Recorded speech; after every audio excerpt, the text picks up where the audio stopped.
All right, so boom. This story kicks off with this girl named Sar. She's in her final year of college, sharp as hell, and got that boss chick energy. One day, sis gets hit up for a job interview out in Washington, D.C., but she don't tell her folks because, what if she doesn't get it? Don't want to let them down.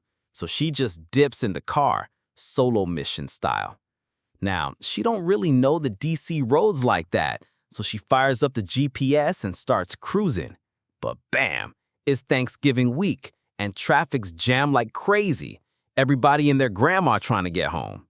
So she listens to Siri, takes a detour trying to be smart, but ends up on this back road that's straight up blocked. Sis is pissed, shuts the GPS down, and pulls out this old school paper map like it's 2003. Next thing you know, she gets real lost, ends up in this creepy nowhere town. And what does she see? Two shady dudes in the middle of nowhere burying a body, dead. Their names? Hollister and Bonnick. Yeah, straight up villain names.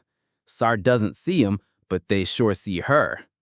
These two ain't playing, they're serious bad news. Thinking, yo, what if she snitches? So now they're plotting to take her out. They roll up on her, acting fake friendly like, yo, you good? Need directions? Meanwhile, Sar's just trying to read her map. They're like, yo, the main road's mad far. It's gonna get dark. Why don't you just crash at our place? Sar's like, nah, fam, I'm good. Then they switch up. They get weird. Hollister gets too close, and Sar just kicks dude straight in the nose. Then Bannock tries to grab her, but she pulls out a little self-defense blade. Eyes. Swipes him. Yeah, she gets cut too, but she don't stop. Girl takes off running into the woods. Now the bros are mad as hell. They on her tail, full-blown manhunt mode. But Sar finds a spot to hide, ties her sweater around her leg to stop the bleeding. Smart move. She limps on, hurt bad but not quitting. She falls a bunch, still pushes through the freezing woods, cold wind blasting and all. Hits a river, sips some water, just trying to survive. Wanders all day, night hits, and she crashes out in the woods. Meanwhile, back in town, this old lady calls the cops like, this is car just sitting in the middle of the road. Sheriff pulls up like, huh, that's weird. Checks the scene, sees footprints, and he's like, something ain't right. He rolls up on Hollister and Bannock's crib, since they're the only weirdos out in this dead zone. Dudes act all innocent, like we ain't seen nothing. But Sheriff peeps the clues. Buck's face is bruised, blood on his teeth. He knows something off, but got no proof, so he dips. Cut back to Sar, she's hurting bad. Legs jacked up, hasn't eaten, barely breathing. Body weak, but she ain't giving up. Suddenly she hears a crazy noise. Her car drops from a cliff. The bros pushed it off to cover their tracks so the cops don't find it. Once they dip back into the woods to find her again, Sar sneaks back to her car, finds her phone, no signal, no charge. Talk about bad luck. Girl's out of juice and food, literally about to pass out. And then bam, some random kid shows up like, yo, who even are you? She blacks out, wakes up later in some tiny forest shack, leg bandaged up. Kid's like some mystery savior, but she's shook, tries to run. Kid holds her, calms her down, hands her food and water, like, chill, you safe now. So Sar's trying to dip, right? But the kid catches her again, holds her tight. He's trying to calm her down, gives her some water and food, but Sar's scared out of her mind, starts crying, begging, please let me go. My family's waiting for me on the other side. Meanwhile, those two brothers are still hunting for her. They find a piece of Sar's shirt and some blood, so they're like, yup, she's gotta be in this forest. Sar's still begging the boy to let her go. Out of nowhere, she hears a car pull up. She starts screaming for help. Save me, get me out of here. But the boy's like, yo, chill, if you scream, I can't help you. The boy steps out, and bam, the two brothers show up in the car. Turns out the cousin is just straight up shady. He's been making drugs in the house, and those two brothers are selling them. The cousins talk about the girl like, we gotta find her and take her out before she snitches. The cousins act like they don't know about her, but the brothers don't buy it. They start getting suspicious and barge into the house. But by the time they do, Sar's already gone. She slipped out to the forest. After the brothers dip, the cousin goes into the woods to search for Sar. He finds her and grabs her again. When they head back to the house, Sar's freaking out because she knows this dude is connected to the brothers. But the cousin's like, nah, no worries. I ain't gonna hurt you. I'm trying to save you from those psychos. He tells her, my brothers are gone for a couple of days selling drugs. I'll take their car, get you to the city, but it's gonna take a minute. We're in the woods and your leg's messed up. Sar's just silent. She's too hurt to argue. The cousin opens up about the whole drug thing. He's stuck making that stuff because of his situation, but he doesn't want to be doing it.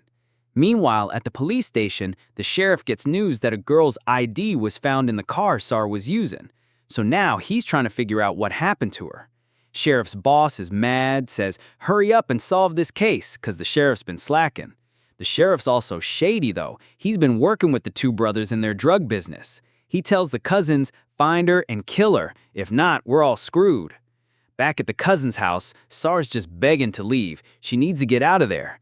But the cousin convinces her to chill for a few days. He says he's gonna get her out of this mess. Sar starts feeling like maybe this cousin is legit. They start to bond. The cousin even teaches her how to cook the drugs, and Sar, being a chemical science student, picks it up quick. Out of nowhere, the brothers show up again. Cousin freaks, throws smoke in the air so the brothers can't catch on to what's really going down. They bring in empty boxes for the drug deliveries, but don't even realize the smoke's covering everything up. Then the sheriff pulls up to the cousin's place. The cousin comes out with a gun. Sheriff starts asking questions about the drug biz, saying he's got to search the house. The cousin's like, nah, not happening. He's low-key falling for Sar, but the sheriff's still thinking she's there. The sheriff eventually leaves, but before he goes, he tells the brothers, I think Sar's here.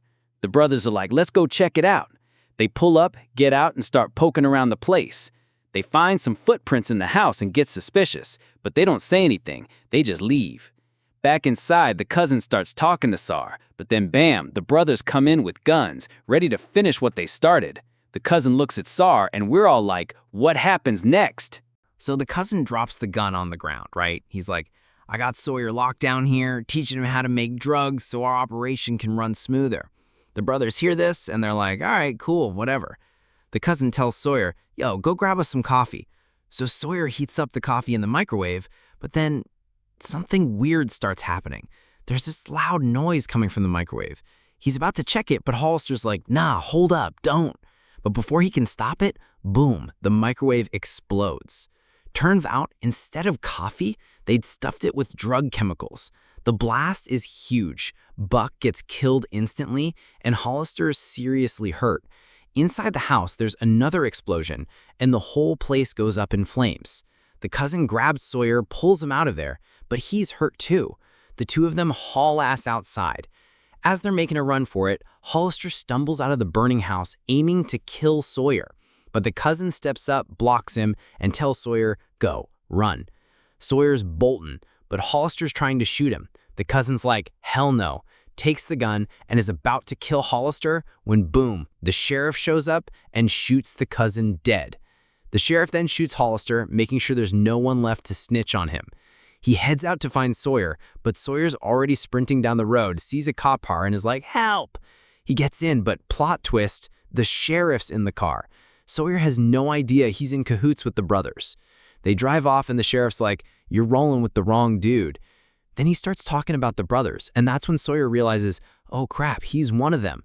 The sheriff pulls over, drags Sawyer out of the car, and takes him to the riverbank, trying to drown him. But Sawyer's not going down that easy. His cousin had given him a screwdriver for protection, so he pulls that out and starts stabbing the sheriff over and over. The sheriff's all burned up and bleeding, but he finally drops dead. Sawyer is still alive, barely, but he pulls himself out of the water, stumbles through the forest, and hits the main road.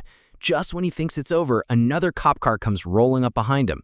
They stop, and Sawyer's saved. He went from running for his life to now giving an interview, passing the biggest test of his life. And that's how the movie ends. Drop a comment and let me know what you thought about the movie explanation. Also, what kind of help do you offer when people are in a tough spot? And hey, if there are any other movies you want me to break down, let me know.